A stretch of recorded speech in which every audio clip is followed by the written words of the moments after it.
Bonsoir à toutes et à tous et ravi de vous retrouver comme tous les soirs en direct sur Médien TV dans 60 minutes pour comprendre. Nous sommes le mercredi 4 novembre. Vous le savez, tous les soirs de la semaine, nous essayons pour vous de décrypter ce qui fait l'actualité nationale et internationale. Nous le faisons en votre compagnie. N'hésitez pas à réagir sur les réseaux sociaux, la page Facebook de Médien TV ou sur le compte Twitter de l'émission sur le hashtag 60MPC. Nous le faisons également en compagnie d'invités, d'experts, d'observateurs nationaux et internationaux. Et les invités qui ont accepté d'être avec nous ce soir sont M. Mohamed Ben Ayed, vous êtes secrétaire général du ministère chargé du commerce extérieur.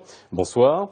M. Laurent Chabrier, vous êtes directeur de la BERD, la Banque européenne pour la reconstruction et le développement. Bonsoir. Professeur Asdine Rofolan, vous êtes professeur en économie à l'université Mohamed V et vous êtes expert régional de l'OMC, l'Organisation mondiale du commerce. Et enfin, M. Hakim Morakchi, vous êtes vice-président de la CGEM.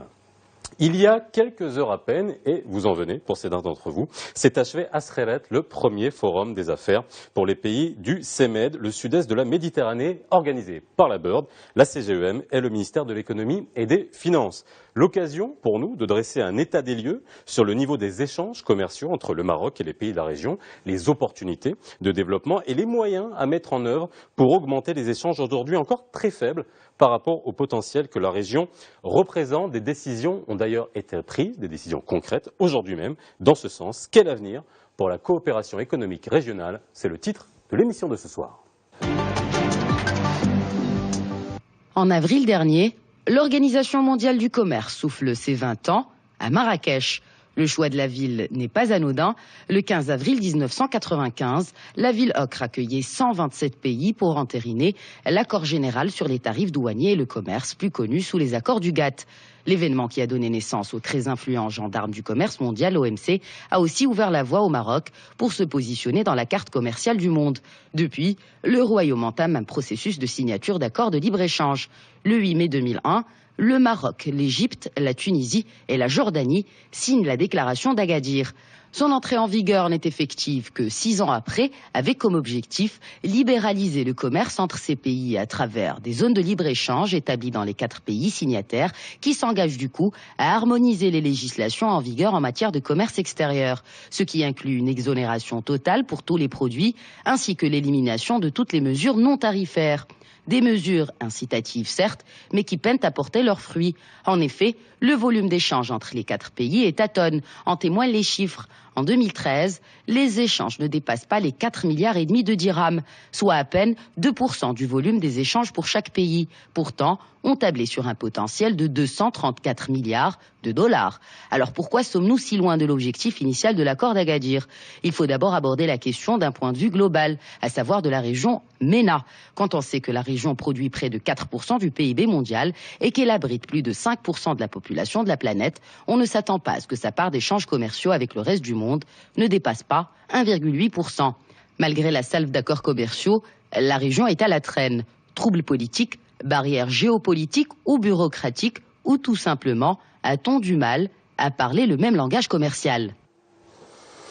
Alors c'est une bonne question, on ne va pas y répondre tout de suite quand même, on va essayer de faire un état des lieux, essayer de comprendre dans votre compagnie la situation aujourd'hui dans la zone dans laquelle se situe le Maroc. J'aimerais d'abord, pour que les téléspectateurs qui nous regardent comprennent bien dans quel cadre nous allons orienter cette discussion, la BERD. Aujourd'hui, vous revenez de ce premier forum d'affaires pour les pays du sud-est de la Méditerranée. En quelques mots, si vous pouviez nous présenter la BERD. Oui, en quelques mots. Nous intervenons depuis maintenant 3 ans ici au Royaume et nous avons signé, juste pour donner quelques chiffres, à l'heure actuelle 600 millions d'euros d'investissement et comptons en signer 100 millions supplémentaires d'ici la fin de l'année. Et quelques axes en fait prioritaires ont été définis conjointement avec les autorités marocaines. Il est important de noter que le Royaume est actionnaire de la BERD, donc en fait on est quelque part un des vecteurs de son action.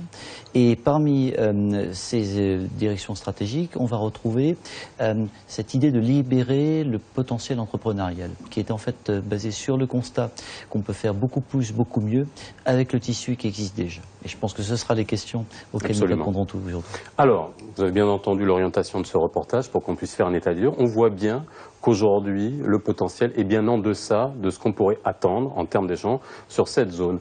Je vais faire un petit tour de table. Pourquoi aujourd'hui on n'arrive pas à faire décoller? On reviendra sur les accords d'Agadir parce qu'on va expliquer dans quel cadre ça a été, cet accord a été signé, mais pourquoi on n'arrive pas à décoller?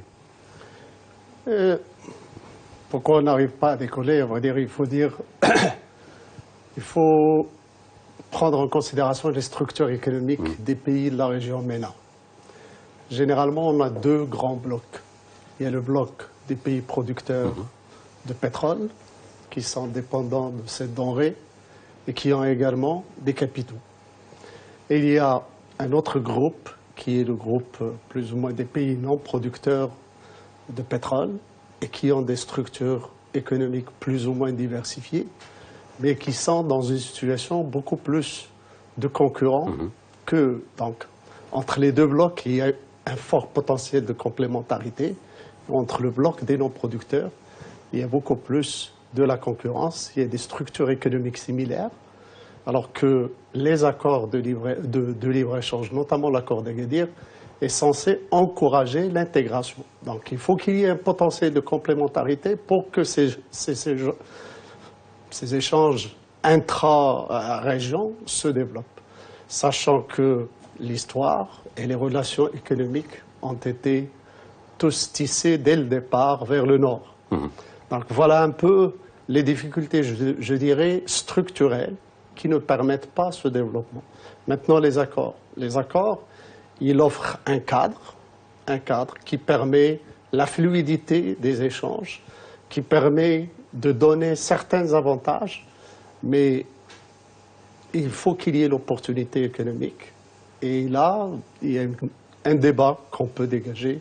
Est-ce que la politique commerciale, à elle, toute seule, peut vraiment développer les échanges? Je crois que si on prend l'Europe, par exemple, ils ont commencé par des petits secteurs, l'acier, et après, ils ont eu des politiques d'intégration grâce à une politique économique globale, intégrée et concertée de développement. Et je crois que c'est cette composante actuellement qui manque, c'est cette concertation sur les politiques économiques, sur comment améliorer l'intégration. Et ça renforce également les opportunités d'échange. D'accord. Donc il y a les volontés politiques et les leviers sur le terrain. Simon Lakshi. Donc moi, je vais avoir un point de vue qui est celui de l'entreprise, puisque je représente ici la CGM et que je suis moi-même un industriel. Pour nous, le problème, c'est d'avoir un problème de cohérence entre les différentes économies, d'ailleurs de politique économique qui est propre au Maroc. Est-ce qu'on a une politique industrielle au Maroc pour pouvoir favoriser les échanges? Est-ce qu'on a des politiques industrielles dans les différents pays des accords des pays du Quad qui permettraient ces échanges? Nous, ce qu'on constate, c'est que les entreprises se battent dans des problèmes de compétitivité, se battent dans des problèmes de trésorerie, des délais de paiement qui sont toujours très longs. Il y a des problèmes de cohérence administrative. Donc on a des lois ou des décrets qui sont assez compliqués et qui sont interprétés différemment d'une région à l'autre et donc forcément d'un pays à l'autre. Donc il y a un problème, je pense également, de cohérence entre les réglementations des pays qui sont signataires des accords du Quad. C'est-à-dire que moi, industriel, je continue à payer des droits de douane sur mes intrants les plus compétitifs. Alors que quelqu'un qui travaille en Tunisie et qui exporte au Maroc ne paye pas ses droits de douane. Et donc il a un avantage sur moi. Et je dirais que même il y a une logique qui doit être repensée à la lumière du libre-échange économique.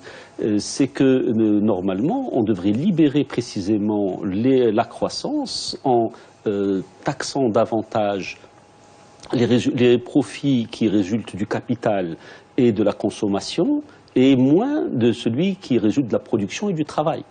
Or, le travail est taxé au Maroc. On a parlé du coût du travail. Le SMIC continue d'augmenter, mais le coût du SMIC, le coût du travail est supérieur au salaire que nous versons. Et il continue d'augmenter chaque fois, alors que la valeur du dirham, elle, s'apprécie également. Donc notre compétitivité est réduite, et donc notre capacité à exporter et tout simplement notre capacité à résister à la concurrence étrangère est touchée. Et donc le problème qu'on observe sur la région, c'est qu'il y a bien des économies effectivement parmi les 4 pays du Quad qui sont plus dynamiques que d'autres. En particulier, l'industrie tunisienne se révèle avoir une meilleure performance parce que c'est une économie qui est plus protégée en réalité. Et alors que nous, au Maroc, nous sommes extrêmement ouverts. Tout à l'heure, j'ai vu un industriel qui fait des panneaux photovoltaïques. La Bird, disons, finance une partie d'un investissement chez moi où on va faire du photovoltaïque sur le toit. Et l'industriel en question m'a bien signifié qu'il payait des droits de douane sur ses intrants. Je trouve ça quand même assez malheureux que moi je sois obligé d'aller acheter à l'étranger parce que c'est moins cher. Sans quoi, c'est ma compétitivité qui est pénalisée. Donc je ne peux pas lui faire un cadeau pour lui permettre de survivre. Sans quoi, c'est moi qui ne survivrai pas. Alors on essaiera de comprendre comment on peut arriver finalement à une cohésion fiscale dans la région, parce qu'on parle de fiscalité, on parle de droits de douane, on parle aussi de correspondance avec ces accords de libre-échange qu'on peut avoir avec l'Europe. Professeur, par rapport à ce constat sur la zone. Ensuite, je vous poserai la question sur pourquoi ces 4 pays. Ça nous permettra de revenir sur l'accord d'Agadir. C'est-à-dire, outre les obstacles structurels qui ont été soulignés, je crois qu'il y a également des obstacles conjoncturels qui sont liés aux effets du printemps arabe, qui a eu un impact négatif sur les 4 pays signataires, surtout sur l'économie tunisienne et l'économie égyptienne. Et il y a également un problème au niveau de l'utilisation du potentiel de l'accord d'Agadir, parce qu'en raison des obstacles non tarifaires. Donc plusieurs études, ils ont démontré que si on a libéralisé dans le sens du désarmement douanier, beaucoup de parties signataires utilisent l'arme non tarifaire, soit des formalités administratives ou bureaucratiques, pour protéger son marché national. Et on l'a vérifié avec le problème de l'accès préférentiel de l'automobile Logan au niveau du marché égyptien. Et donc il y a des obstacles, des facteurs structurels, il y a des facteurs conjoncturels, mais il y a également un problème au niveau des obstacles non tarifaires, ce qui explique un peu le taux d'utilisation faible de l'accord d'Agadir qui ne dépasse pas, qui n'atteint pas les 30%. C'est-à-dire qu'il y a un potentiel, mais l'accord n'est pas utilisé pour tirer profit de tout le potentiel. Alors justement, ce potentiel, avant qu'on revienne à l'accord d'Agadir, parce que bon, j'aimerais bien qu'on sache aussi en quoi consiste cet accord d'Agadir. Le potentiel, on l'a chiffré, 234 milliards de dollars. On est sur quel type de secteur, de quelle manière on a évolué ce potentiel sur la région?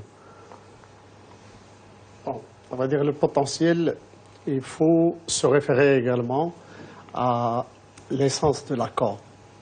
Pourquoi on a signé l'accord d'Agadir? Parce que chaque pays, les 4 pays, étaient signataires d'un accord avec l'Union européenne. Cet accord permettait un accès préférentiel, c'est-à-dire un droit de douane réduit vers le marché de l'Union européenne. Pour bénéficier de ce droit de douane réduit, il faut satisfaire une règle qu'on appelle la règle d'origine. Ces règles sont des règles pan-euro-méditerranéennes qui sont négociées dans l'espace euro-méditerranéen. Donc, on a une relation verticale avec l'Union européenne. L'idée de l'accord d'Agadir, c'est d'avoir une relation horizontale entre les 2 pays, mais également pour attaquer le marché de l'Union européenne. Pour l'attaquer, on a inventé une règle d'origine un peu simplifiée qui permettrait, par exemple, le cumul diagonal. C'est quoi? Je peux dire, par exemple, on prend le tissu, je dirais, de l'Égypte avec des boutons marocains, avec autre chose de la Jordanie. Et on mettrait tout ça dans un processus de production et on exporte vers l'Union européenne. Cela suppose que l'Égypte fait du tissu, le Maroc fait les accessoires et qu'il y a des entrepreneurs qui travaillent entre eux pour... Or, la réalité économique, comme je viens de dire, non, on fait tous de la façon et du travail à façon. Et ça, il n'y a pas vraiment de grandes opportunités qui permettraient de... Donc, ça me ramène encore une fois à dire qu'il ne suffit pas de mettre en place un cadre. Il faut également y travailler. Là, je reviens à l'intervention de M. Rofran. C'est qu'on a signé, mais également il y a d'autres obstacles qui ont été mis en place. Il suffit comme il l'a évoqué, par exemple pour le cas de l'accès au marché pour la voiture marocaine, Mais je voudrais également préciser un fait par rapport aux accords de libre-échange. On parle de la protection, de beaucoup de choses, de ses effets. Je crois que le problème des accords de libre-échange n'est pas dans ces accords, mais dans la capacité de les exploiter et de les utiliser pour développer les échanges. Et je voudrais préciser à cet égard que les 2/3 des échanges extérieurs du Maroc continuent à être réalisés en dehors de ces accords. Il n'y a que le 1/3 des flux qui passent par les accords préférentiels. Donc, c'est juste pour dire que même par rapport à ces accords, on a encore une structure tarifaire qui est encore, je dirais, qui assure une certaine protection à la production nationale. Mais on n'est pas aussi ouvert comme on peut, je dirais, le percevoir.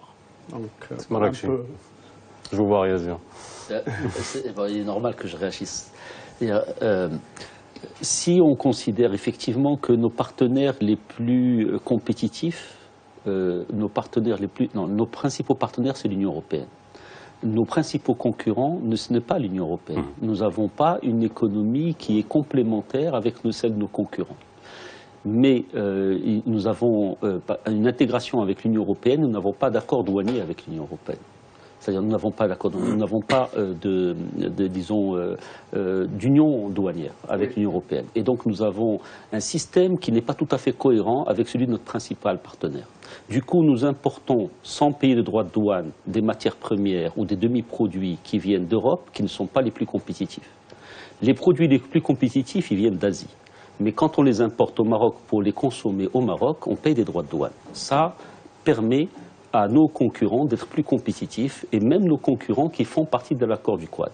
Ce type d'incohérence, on le retrouve dans tous les pays du Quad probablement. C'est ce qui fait qu'on utilise des armes non tarifaires qui datent d'un autre âge. Aujourd'hui, la réglementation est beaucoup plus évoluée au sein de l'Union européenne. Nous avons un accord au Maroc qui est en cours de négociation avec l'Union européenne, qui est l'ALECA, qui permettrait d'apporter davantage de cohérence, mais à la condition qu'on réforme également notre système réglementaire au Maroc. Et c'est tout l'objet du travail qui est en cours. Et donc l'activité de la Bird au Maroc est un petit peu différente dans ce cadre-là par rapport à ce qui se passe pour la Bird au sein des pays de l'Est européen. C'est qu'au sein de l'Est européen, ces réformes ont déjà été engagées. Nous, au Maroc, la Bird intervient alors que ces réformes n'existent pas. Et donc nous avons effectivement une situation où nous nous débattons, où nos entreprises se débattent. Certaines s'en sortent mieux que d'autres parce que le système, disons, réglementaire leur est plus favorable, ou parce que les produits s'échangent moins. Par exemple, dans le secteur de la construction, il y a beaucoup de produits qui s'échangent difficilement, comme par exemple le ciment. Donc on a une industrie qui se développe. Mais je remarque d'ailleurs ce qu'avait dit le directeur de la Bird ce matin, c'est qu'il a trouvé des entreprises au Maroc qui étaient tout à fait innovantes et compétitives, malgré ce handicap. Mais elles se développent peu.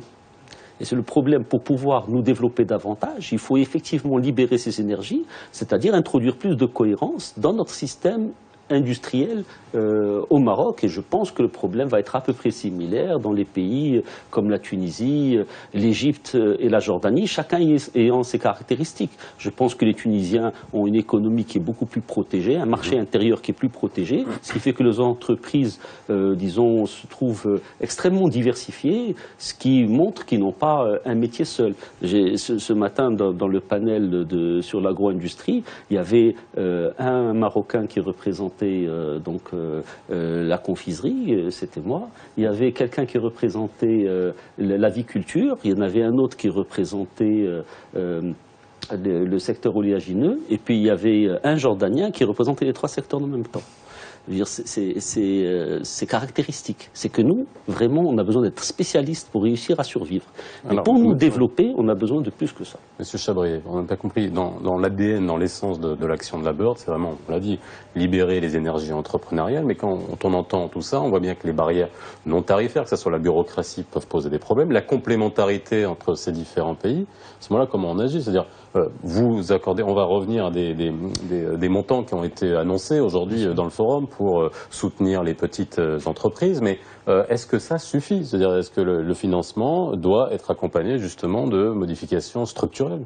Oui, oui, sans aucun doute. Et pour compléter ce que M. Marrakchi a dit, je pense qu'on pourrait aller au-delà sur d'abord l'analyse du tissu, on va dire, économique marocain. C'est vrai que je pense qu'il faut une taille critique pour qu'une société soit effectivement prête à affronter les marchés extérieurs. Et il est vrai qu'on pourrait penser que un certain nombre de sociétés marocaines restent dans une sorte de zone de confort. Effectivement, la critique, on va dire, est facile, mais qu'elle peut être retournée en disant que du coup, l'accompagnement est nécessaire. On a parlé de l'accompagnement du point de vue des réformes, c'est-à-dire une sorte d'harmonisation des règles, ou au moins de mise à niveau, c'est-à-dire que la concurrence soit effectivement à pied égal, pour pas que l'un bénéficie davantage que l'autre n'a pas. Il est certain que de l'assistance technique, alors c'est les quelques principes qu'on a essayé, nous, d'appliquer justement dans les pays de l'Est et dans les Balkans et dans le Caucase en particulier, l'assistance technique à l'entreprise, et je peux prendre quelques exemples, la certification des produits.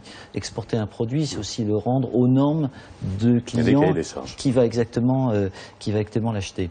Et ça, ce sont des actions, on a signé, je crois, notre 200e projet d'assistance technique aux entreprises aujourd'hui, qui vise à mettre l'entreprise, en l'occurrence marocaine, à un niveau de standardisation internationale. Évidemment, le troisième outil, on pourra en revenir, on pourra en reparler, c'est celui du financement. Mais les deux autres actions, les réformes structurelles et l'accompagnement, sont essentielles. Alors, pourquoi ces 4 pays? Revenons à l'accord d'Agadir. Pourquoi ces 4 pays? C'est quoi? C'est un laboratoire d'union économique ou... Non, tout simplement, Tunisie, Jordanie, Égypte, Maroc. Parce qu'ils sont les 4 pays qui avaient un accord et qui ont un accord avec l'Union européenne. Oui.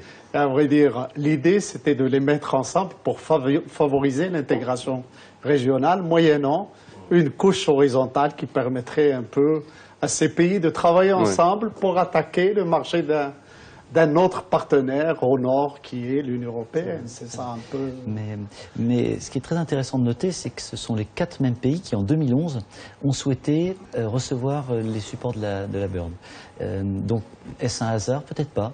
Je pense que c'est le partage aussi de certaines valeurs et de certaines ambitions.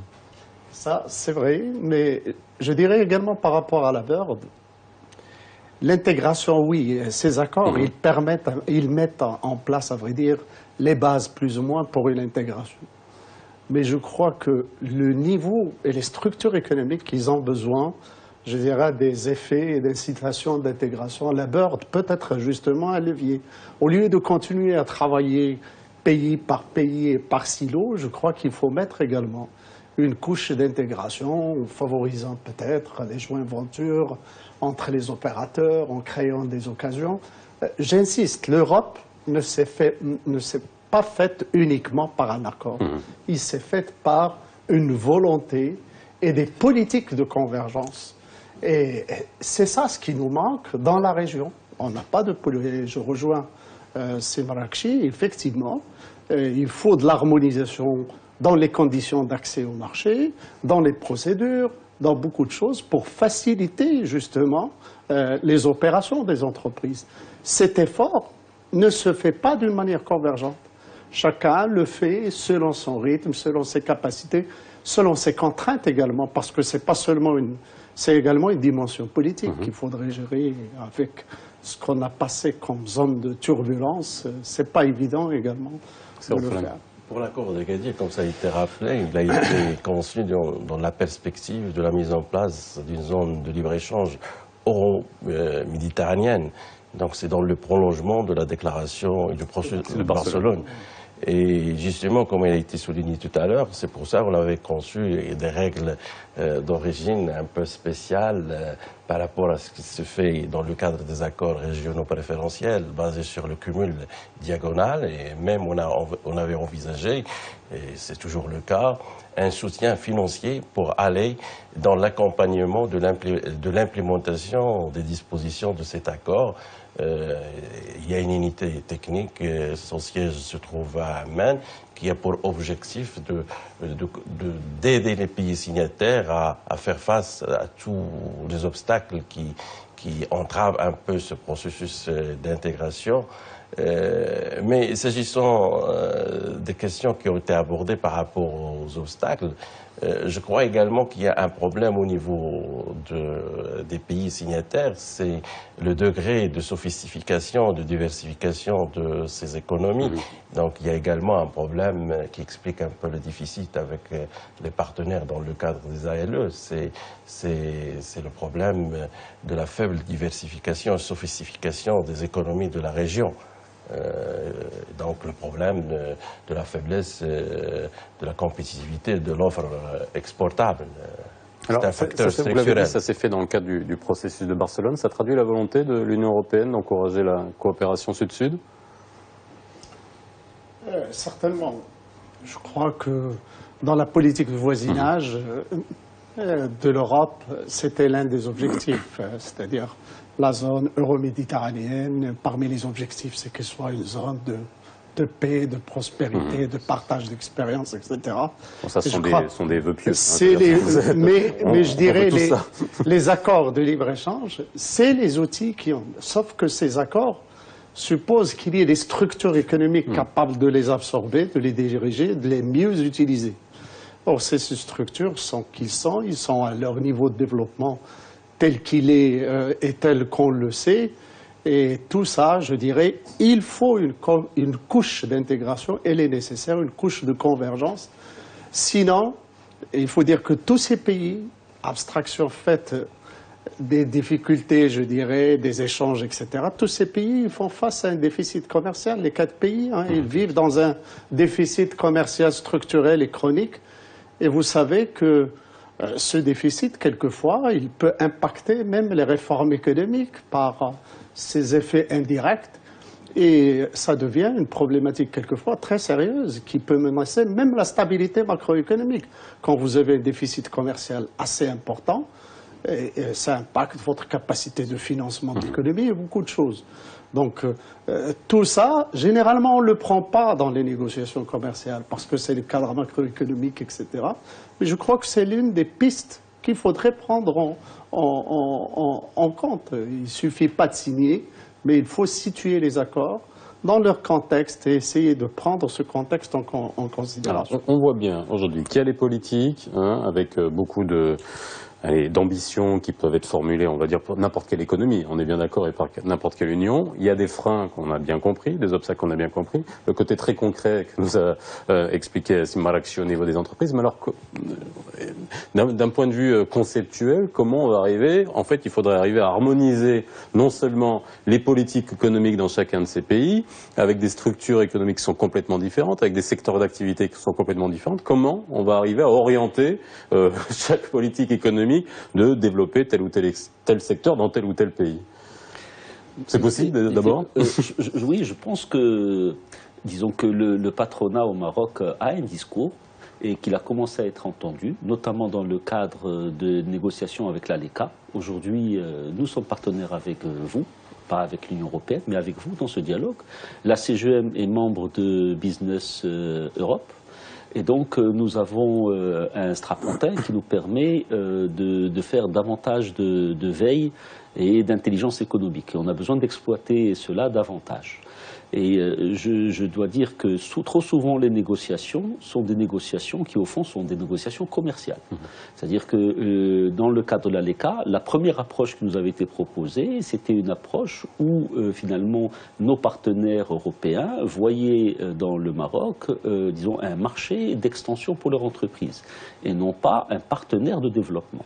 Et donc, mais c'est une question également de force dans nos négociations. C'est pour ça que nous avons besoin d'un patronat qui soit fort et qui est écouté, qu'il est davantage aujourd'hui. Et donc ça un seul ou des patronats? Parce que là, vous êtes en train de parler du Maroc, mais si on n'est pas très gros. Donc si en plus on commence à être divisé, on fera rien. Donc on a aujourd'hui un patronat qui est fort, on a une présidente qui a une voix qui porte, Et donc, nous arrivons à être mieux entendus. Et donc, je suis ravi des négociations que nous menons avec le ministère du Commerce extérieur et avec M. Nayed en particulier d'ailleurs. Et donc, la démarche pour moi est positive et ça va dans le bon sens. Et on a besoin de davantage de cela. Nous avons besoin de davantage de technicité.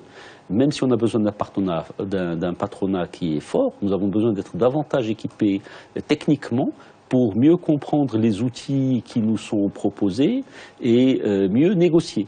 Parce que, en fait, l'Union européenne, c'est une union de business, une union économique d'abord. D'ailleurs, le déficit de l'Union européenne est un déficit politique. Elle s'est trop construite sur l'économie et pas assez sur le politique. Et il y a un déséquilibre aujourd'hui. Et nous, l'approche qu'on a avec l'Union européenne est une approche qui est d'abord politique. Et on a besoin de rehausser l'économique, on a besoin d'entreprises marocaines plus fortes, plus écoutées et d'aller plus en avant. Bien. Vous répondrez à ça juste après la pause.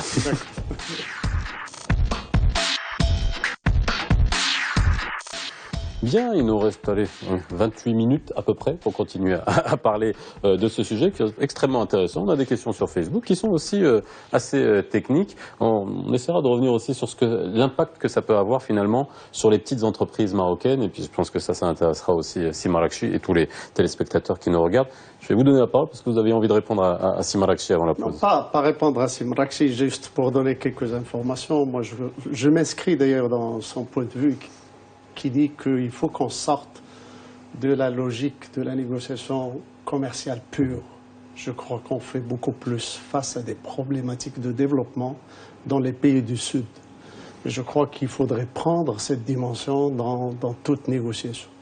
Et je voudrais, dans ce cadre, souligner, je dirais, le changement de la manière avec laquelle on mène ces négociations. Aujourd'hui, au ministère, aucune négociation ne se fera sans une étude préalable. Et je remercierai la CGM de nous avoir accompagnés dans tout le processus de préparation, je dirais, et de l'étude d'impact de l'ALECA, qui nous a permis de consulter plus d'une quarantaine de secteurs. Et l'objectif, c'était quoi? C'est-à-dire, avant de signer, il faut qu'on mette en place également les mesures d'accompagnement, avoir une politique d'implémentation qui nous permettrait de maximiser nos chances de la signature d'un accord. C'est une nouvelle dynamique qui va être d'ailleurs transcrite dans le projet de loi qui vient d'être adopté par le Conseil de gouvernement et qui sera soumis au Parlement. Que dit le projet de loi? Chaque négociation doit faire objet d'un mandat concerté et également faire objet d'une concertation avec le secteur privé et la société civile. Ces accords qu'on négocie, on ne les négocie pas pour nous-mêmes. On les négocie pour notre pays, pour les opérateurs. Et il faut prendre en considération l'avis de ces opérateurs parce que finalement, l'implémentation dépend d'eux. Et je crois que ça c'est déjà une avancée en termes de préparation et de... Maintenant... Je vois beaucoup d'échanges de politesse entre le patronat et pas de la le ministère du politesse. Commerce C'est pas de la politesse, c'est une réalité. Et on est juste en train de partager cette réalité avec les téléspectateurs. Mais j'insiste, il faut qu'on sorte de cette logique purement commerciale pour une logique de co-développement et de partage de développement. Et je crois que c'est ça qui donnerait une nouvelle génération d'accords avec des objectifs partagés de développement. Et je crois que ça, c'est important, même pour l'Union européenne. L'Union européenne a besoin de pays du Sud stables, prospères, et ce qui permettrait de régler beaucoup de problèmes en ricochet, tels que l'immigration, entre autres. Alors, la journée d'aujourd'hui, journée de travail et de discussion, a donné lieu à des décisions concrètes, notamment des financements par la board. On en parle juste après un petit sujet de Khadija Hassan. 11 ans après sa signature, l'accord d'Agadir n'échappe pas au sort de plusieurs accords de libre-échange. Il déçoit et reste bien en deçà des espérances. Les bouleversements politiques dans plusieurs pays arabes ont fatalement impacté les échanges commerciaux entre les pays membres de l'accord. Mais pas seulement. Il faut savoir que les mesures non tarifaires ne sont pas appliquées telles que pensées initialement. Chacune des administrations douanières interprète l'accord d'Agadir à sa manière. Et à force de signer des accords, les exportateurs se retrouvent perdu. Sans parler de l'absence de lignes maritimes directes entre les pays signataires. Et puisque l'accord comporte une dimension euro-méditerranéenne, il devrait impliquer par ricochet une complémentarité de l'offre. Or, dans la réalité, c'est plutôt la concurrence qui caractérise l'offre exportable vers l'UE. Mais le Maroc tire son épingle du jeu. En effet, ses exportations avec ses autres partenaires commerciaux ont grimpé de 6% entre 2012 et 2013. Sans oublier que l'accord d'Agadir a permis à une voiture Renault, produite à Tanger, d'être vendue en Égypte et en Tunisie depuis 2010. Aujourd'hui, des études sont menées pour redonner un souffle à la déclaration d'Agadir, dont une qui déterminera quel secteur cibler pour chacun des pays signataires. D'ailleurs, des experts planchent actuellement sur une libéralisation du secteur des services. Pour le cas du Maroc, il faudra penser une politique commerciale en phase avec les stratégies sectorielles, mais surtout à rationaliser les accords de libre-échange pour mieux en profiter. Et enfin, mettre à niveau le cadre réglementaire du commerce extérieur. Du coup, on exportera plus et on protégera mieux nos produits à l'export.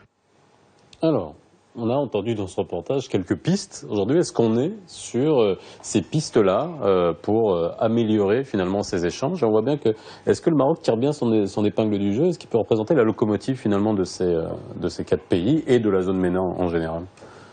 Je pourrais commencer, oui, à fournir peut-être une partie de la réponse, dans le sens où notre premier sommet économique sur cet échange est ici au Royaume. Alors, au-delà du symbole, on peut penser que effectivement, c'est la traduction dans les faits du souhait du Royaume de se positionner et d'être un peu le champion, le pionnier de cette réflexion nouvelle pour essayer de faire repartir le stimulus qui doit accompagner ces différents accords de libre-échange. Et pour rebondir un petit peu au-delà et évoquer ce qu'on a pu faire aujourd'hui, quelque part, et M. Marrakchi me corrigera, mais je pense qu'il y a eu une acceptation par tous que de toute façon, les accords de cette nature sont d'abord politique, c'est-à-dire qu'on n'est pas là, nous particulièrement, pour se substituer à l'autorité ou à la décision souveraine des États. En revanche, notre rôle commence dans l'accompagnement. Et l'accompagnement, curieusement, je crois que c'était une autre conclusion, est financier, mais de toute façon, la réponse ne doit pas être dans l'argent uniquement. Pourquoi? Parce qu'on pervertirait quelque part le marché. C'est-à-dire que si effectivement, systématiquement, face à une demande d'exportation, on mettait des financements concessionnels, on voit bien qu'à terme, la source se tarirait et qu'on aurait rendu ce secteur probablement non compétitif. En revanche, en commençant par des actions de fond, on a parlé tout à l'heure de l'aide à l'amélioration ou plutôt à la standardisation des supports réglementaires. C'est une première action très forte et nous avons des équipes de juristes qui peuvent travailler, qui ont commencé dans les autres pays et pour lesquels on a déjà des pistes dans les 4 pays qui nous intéressent là pour essayer de provoquer la réflexion sur cette harmonisation. La deuxième, ce sont un ensemble, on va dire, d'outils, alors là, cette fois, c'est très pratique, destinés aux industriels, pour quelque part donc les préparer, j'en ai parlé tout à l'heure, et les aider dans leur démarche vers l'exportation.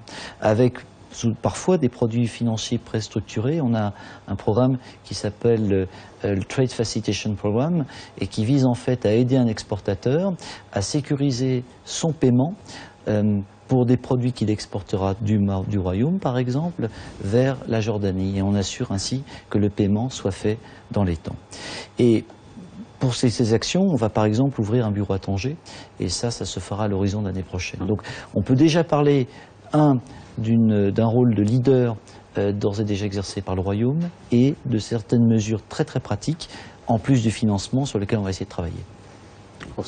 S'agissant des recommandations qui peuvent être formulées pour aller dans le sens de tirer profit des ALE qui ont été conclus, je crois qu'il y a ce qui relève un peu de l'économie, ce qui relève des aspects juridico-institutionnels. Je commencerai par les aspects juridico-institutionnels. S'agissant de la gouvernance des ALE, heureusement qu'il y a le projet de la nouvelle loi sur le commerce extérieur qui améliore les choses à ce niveau, parce que on a constaté, en s'intéressant aux ALE qui ont été conclus antérieurement, que la plupart n'ont pas été préparés par des études préalables d'impact et qu'en matière de décision, en matière de politique commerciale, on ne peut plus s'aventurer comme ça. Et également, s'agissant des recommandations qui peuvent être formulées dans une perspective économique, il ne faut pas oublier toujours le problème de l'amélioration de l'offre exportable. Et c'est un problème important. Et également le problème de la convergence des politiques sectorielles. Parce que il y avait c'est ce qu'on disait tout à l'heure, comment on arrive à mettre d'accord tout le monde. Oui. La convergence sectorielle entre les politiques, entre les composantes de la politique économique, la politique commerciale, la politique monétaire, la politique industrielle. Et également, il y avait un point qui a été souligné souvent par les spécialistes qui se sont intéressés à ce bilan des ALE conclu par le Maroc, c'est le problème de séquençage. Peut-être qu'on a raté un peu la politique de mise à niveau. Et c'est pour ça que les spécialistes parlent d'une ouverture intelligente, graduelle. Avant de signer, il vaut mieux se préparer et préparer le système protectif au choc de l'ouverture. Surtout quand on conclut des accords avec des pays développés qui ont une économie sophistiquée et assez diversifiée. Et comme vous le savez maintenant, heureusement que le Maroc priorise maintenant des accords de libre-échange avec les pays de l'Afrique subsaharienne dans le cadre de projets avec des communautés économiques régionales comme l'UEMOA ou la CEMAC avec lesquelles on a un avantage comparatif remarqué. Alors, est-ce qu'on peut penser, vous voulez réagir? Après, je vous pose une question sur est-ce qu'on peut élargir finalement, parce qu'on est sur 4 pays, est-ce qu'on peut penser dans le contexte géopolitique actuel, est-ce qu'on pourrait penser à élargir à d'autres pays? Moi, je voudrais juste préciser une chose. Premièrement, il faut qu'on intègre que l'ouverture est irréversible. Si on intègre déjà ça, on est déjà dans un niveau où on va éviter les petites bricoles, mettre une mesure tarifaire pas, non tarifaire pas là, mettre un petit blocage par eux. Ça, c'est un premier principe qu'il faut qu'on intègre une fois pour toutes.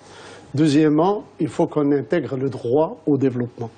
Qu'est-ce qui se passe actuellement? Chacun essaye de se développer, mais il se développe selon sa propre logique, selon sa dimension à lui. Si on ne partage pas cette dimension et on essaye de travailler ensemble, on ne va pas pouvoir utiliser ces accords d'une manière efficiente. Et je crois que c'est cette couche qui nous manque.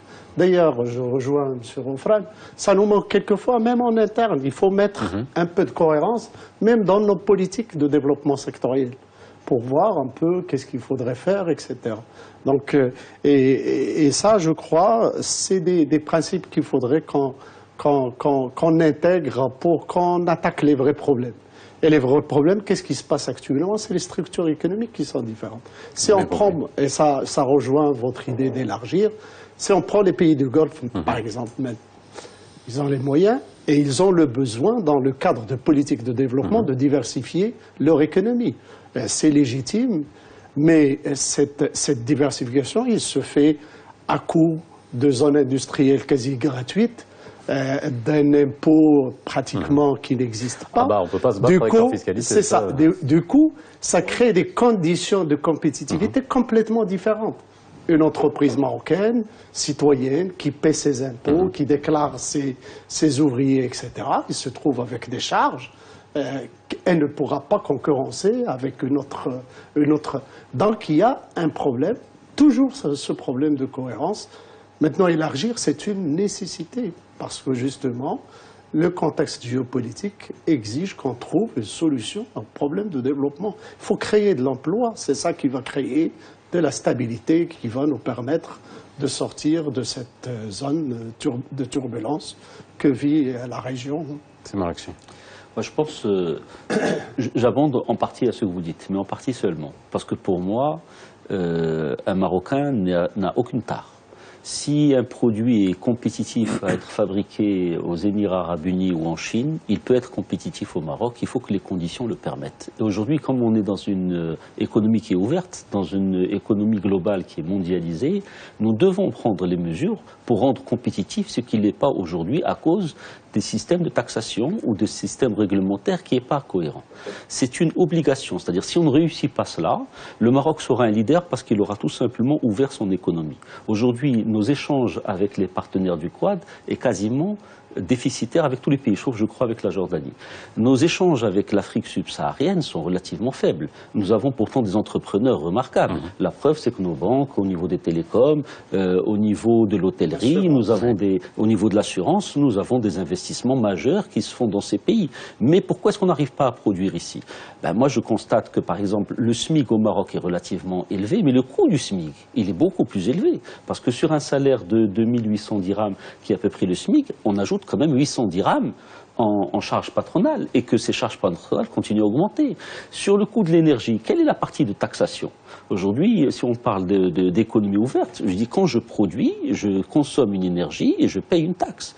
Pourquoi est-ce qu'un investisseur étranger peut négocier des tarifs énergétiques plus faibles pour pouvoir exporter? Pourquoi est-ce qu'un producteur marocain n'y aurait pas droit? Ça, c'est une question. Je dis donc, il y a une taxation sur le travail, il y a une taxation sur la production. Ça, ce n'est plus compatible avec une économie qui est ouverte. Le travail n'est pas trop cher aujourd'hui? Comparativement, je veux dire, comparativement aux pays qui sont concurrents, on paye 2800 dirhams. Et on paye 800 dirhams de charges patronales qui sont parfois des charges de solidarité, qui ne sont pas des charges qui vont comme rémunération du travail, mais qui sont des charges qui sont payées pour la solidarité entre les Marocains. Ce genre de charges devrait être supporté par la communauté sur la consommation. C'est-à-dire un produit qui est fabriqué aux Émirats arabes unis et qui est vendu au Maroc, quand il rentre au Maroc, il devrait payer une taxe au même titre que le produit qui est fabriqué au Maroc et qui est vendu au Maroc. Cette taxe, elle devrait gréver la consommation et non plus la production. C'est-à-dire pendant des années, on a eu un système fiscal qui a été construit pour taxer la production, alors qu'aujourd'hui, dans une économie qui est ouverte à la concurrence internationale, ce n'est plus possible, parce que la compétitivité est martelée dans ces conditions. Donc, il y a à revoir, à repenser ce système, c'est-à-dire c'est ce qu'on appelle en Europe la TVA sociale, ou bien l'impôt social, c'est-à-dire on taxe davantage le profit. C'est-à-dire moi, si on enlève les taxes, il n'est pas question de dire quelqu'un qui est payé à 2800 dirhams à Casablanca, il vivra difficilement. C'est pas ce que je veux dire, et ne me faites pas dire quelque chose que je n'ai pas dit. Par contre, les 800 dirhams qui sont payés en trop, en plus, ne lui reviennent pas, en partie. Et cela, on paye pour cela, par exemple, la CNSS, on paye l'assurance maladie obligatoire. Est-ce que l'assurance maladie obligatoire devrait être payée uniquement par le producteur marocain? Est-ce que le produit qui est vendu au Maroc mais qui a été fabriqué dans un paradis fiscal ne devrait pas payer un petit quelque chose également? Est-ce que les charges de solidarité devraient être continuées à supporter par ces mêmes Marocains qui produisent? J'ajoute qu'il y a seulement 1 200 000 Marocains qui cotisent chaque mois à la CNSS. Alors que nous avons une population active de plus de 11 millions de personnes. Ça veut dire qu'il y a pratiquement 10 millions de personnes. Ça veut dire que le système n'est pas cohérent et que c'est toujours les mêmes qui payent. Et si on augmente les charges pour ces gens-là, au bout d'un moment, ils n'arrivent plus. C'est-à-dire, ça peut, au bout d'un moment, écoute, les entreprises, comme on disait tout à l'heure, le mot en anglais c'est struggling, elles se débattent. C'est-à-dire, si on veut aller plus loin, on est obligé de régler ces problèmes de cohérence. Et donc, pour être un pays leader, nous devons également être innovants dans notre façon de taxer la solidarité. Certains pays s'y sont essayés avec succès, d'autres le font beaucoup plus facilement. Vous parlez des États du Golfe, parce qu'ils ont une rente pétrolière qui est telle qu'ils peuvent se le permettre facilement. Nous, on n'a pas cette rente pétrolière. Mais on est obligé de travailler pour pouvoir être compétitif. Je prends mon concurrent qui est aux Émirats, je veux bien me battre avec lui. Mon concurrent qui est en Chine, je veux bien me battre avec lui. Et comme j'ai une énergie qui coûte relativement cher, j'ai eu l'appui de la Bird pour concevoir un système qui me permet d'être plus compétitif. Mais ça me coûte cher, alors que mes concurrents n'ont pas eu besoin de faire cet investissement. Alors l'impact de la fiscalité c'est toujours, bien sûr, fiscalité interne, l'argument pour... dire en face de la compétitivité de l'autre pays. Vous êtes d'accord avec ce que se dit? Je crois qu'il faut faire la différence entre la fiscalité interne et la fiscalité à la frontière. La fiscalité interne, chaque pays a ses conditions. Quand on a une manne peut-être pétrolière, on n'a pas besoin de taxer autant que quand on n'en a pas.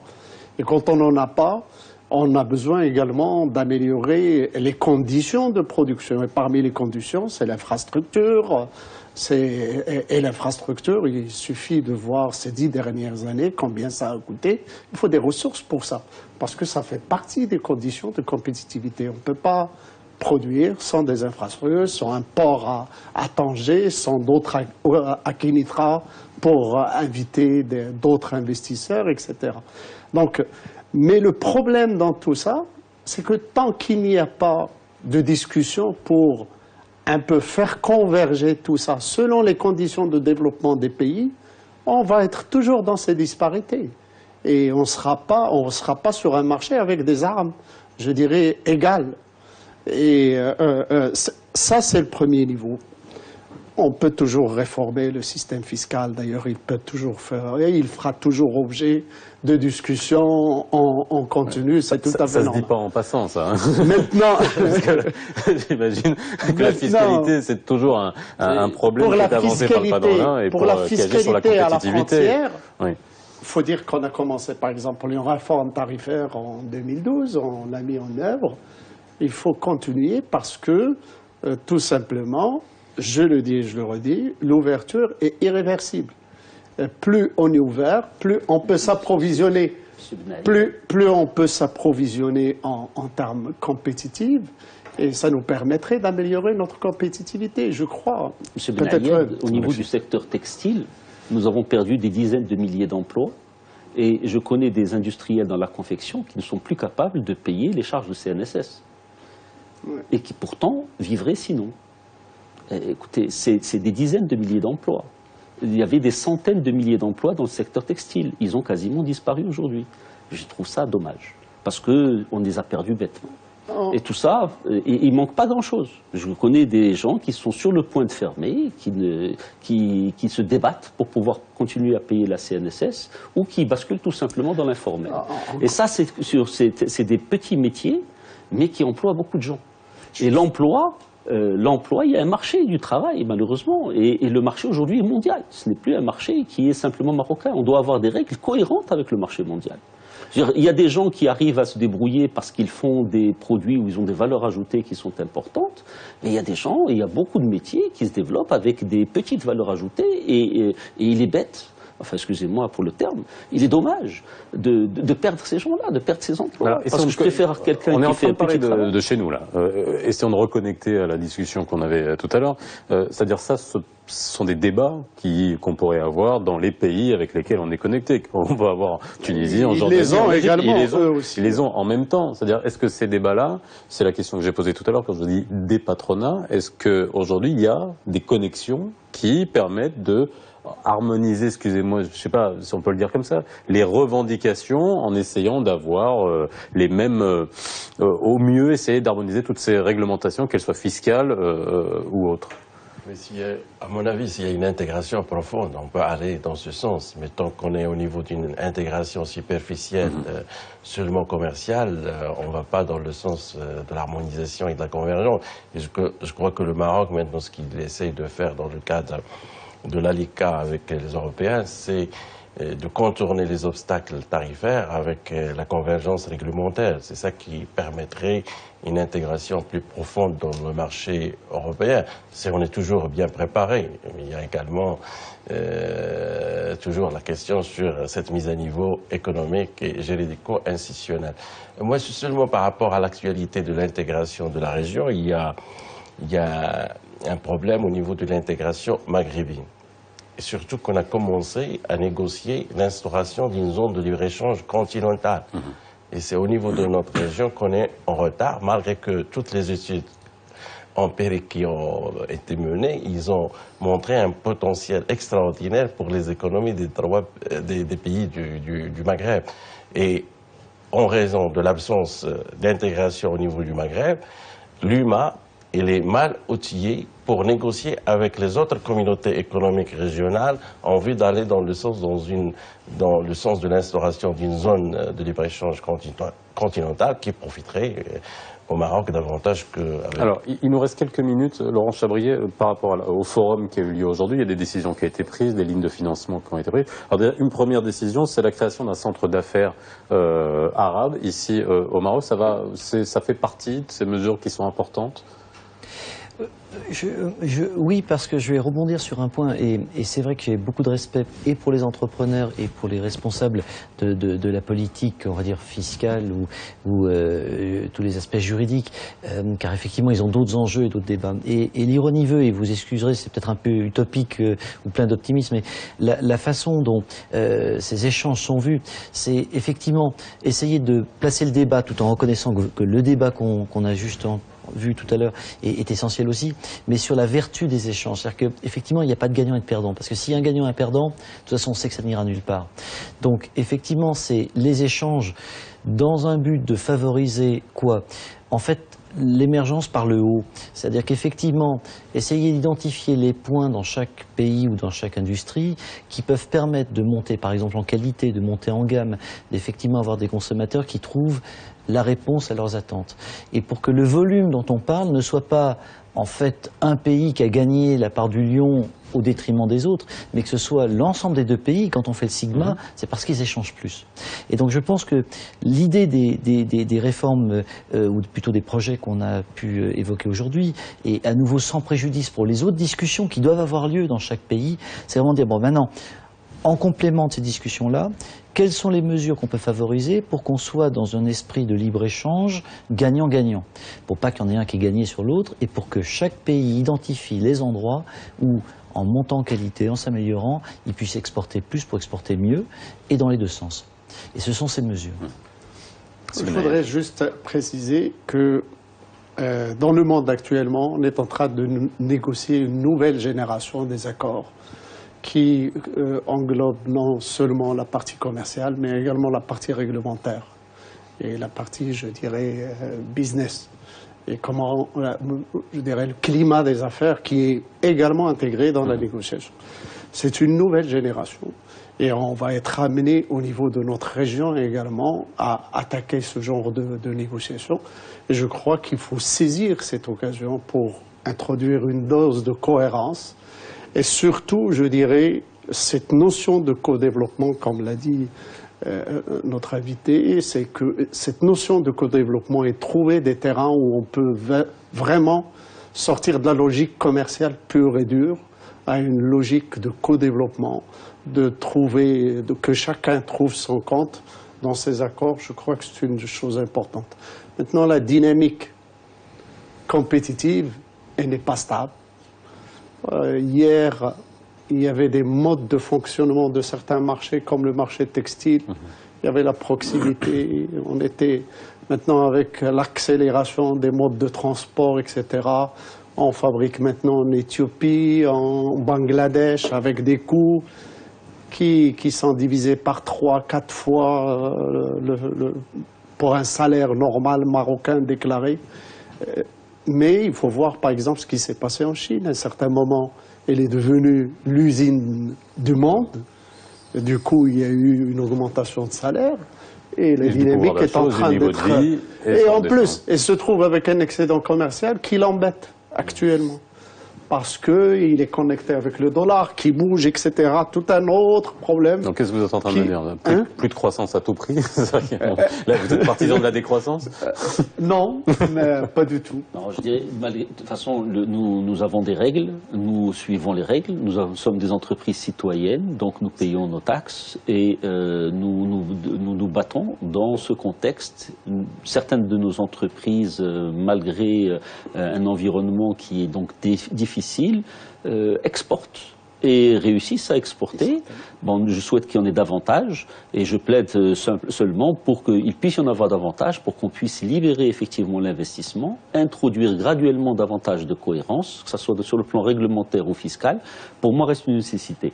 Quant aux accords avec les pays subsahariens, pour l'instant, on les a négociés, mais on ne les a pas ratifiés. C'est-à-dire que nous voulons, mais eux ne veulent pas, parce qu'ils n'ont pas envie d'être envahis par nos produits. Mais de toutes les façons, avant d'exporter, il faut commencer par produire.